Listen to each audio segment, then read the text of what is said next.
This video will explain the basics of electronic soldering and also answer some questions, like what is flux and why is it needed?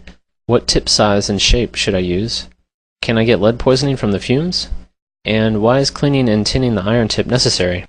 First, this is what not to do. Putting solder on the iron first and then trying to carry it over to the joint and scrape it off. Applying solder to the iron and not directly on the parts to be soldered is also ineffective. Even if you did get the solder to stick to the connection, it would likely be an unreliable joint that would easily break with any vibration or temperature changes. Why isn't the solder clinging to the joint? Two reasons. Solder won't adhere to parts that aren't hot enough or parts that are covered with dirt or oxidation. I haven't effectively heated the parts enough for them to attract the solder. Although you can't see it, a layer of oxidation, basically rust, is covering the parts, solder, and iron tip, and it's preventing the solder from wetting or sticking to anything. Unfortunately, almost all metals oxidize, and they oxidize much faster at higher temperatures. This is problematic because soldering occurs at higher temperatures, and solder won't adhere to oxides. The solution? Something called flux, a weak acid that removes oxides and is so essential for soldering that most solder wire has a core of flux built inside of it. After it removes oxides, flux acts as a placeholder to keep oxygen away until solder displaces it. It also reduces the surface tension of solder to help it spread, and acts as a blanket to help distribute heat. In the video, by putting solder on the iron tip first, before I even touched the joint, and you could see the difficulty of soldering with causes of occupational asthma. Here's the correct way to solder a joint. First, I recommend using a clamp to hold the work and clinching or bending the component leads so that it doesn't move while you're soldering. Also, clip the leads before soldering because doing so afterwards can crack joints. In some cases, you may need to clean the surfaces with fine grit sandpaper if they're heavily oxidized. Also, make sure there's no grease or dirt. Flux can only remove small amounts of oxides. Clean the tip using a damp sponge or dry cleaner like this.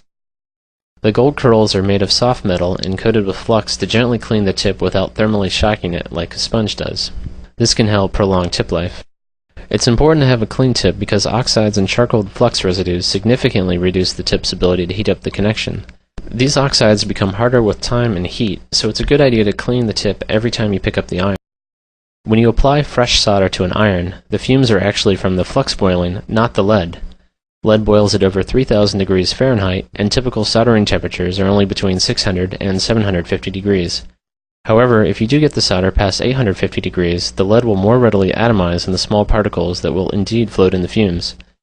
You're unlikely to get lead poisoning from soldering at typical temperatures, but the fumes are still not harmless.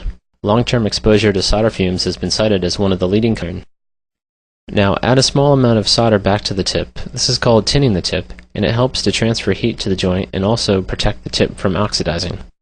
Now place the iron so that it can heat up both the component and the pad, and add a small amount of solder in between the tip and connection like so. This acts as a heat bridge to transfer heat more quickly to the connection. Now apply solder to the opposite side of the connection. There are two reasons you do this. One, solder will run towards the heat, so this helps spread solder over the entire connection. Two, you ensure that the parts are indeed hot enough to form a good joint. In a good joint, solder doesn't just freeze around the components, it actually forms a metallurgical bond with them. Tin in the solder chemically reacts with copper in the connection to form a connecting layer. This only happens if the components are hot enough, and you ensure this by melting the solder directly on them. Try to keep a fresh supply of flux in the connection by continuously adding solder.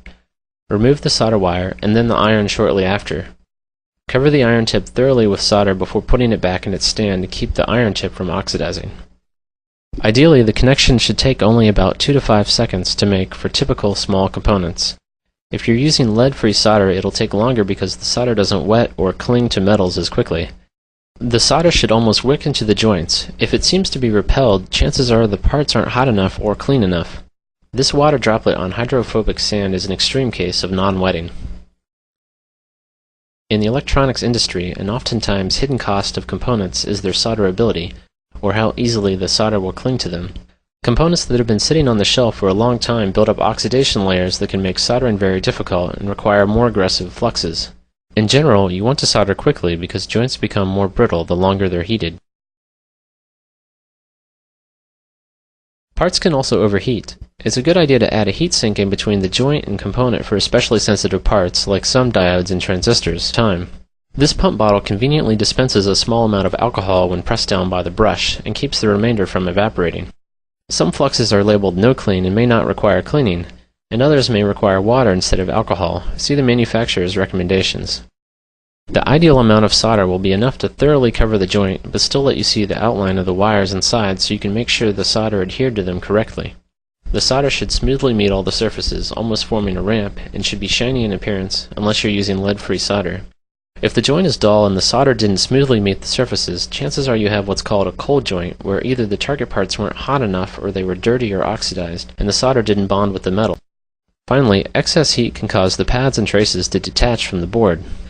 After the joint is made, it's a good idea to clean it with alcohol or some other cleaner to remove flux residues, which can be corrosive and eat away at the board over time.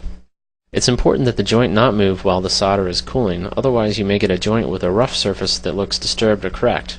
These joints and cold ones may feel solid at first, but are likely to break under vibration or compression and expansion from temperature changes. Worse, these connections can work intermittently and be extremely hard to track down later. You want to use the largest tip that allows you to reach and heat only a single joint. As a rule of thumb, choose one that's slightly smaller than the pad you're soldering to. A larger tip helps transfer heat faster and also acts as a larger reservoir of heat, so the tip doesn't cool off while a joint is being made. A chisel-shaped tip can heat faster because it has a greater surface area with which to contact the parts. More pictures and videos can be found at curiousinventor.com/howtosolder. Corrections and feedback are appreciated.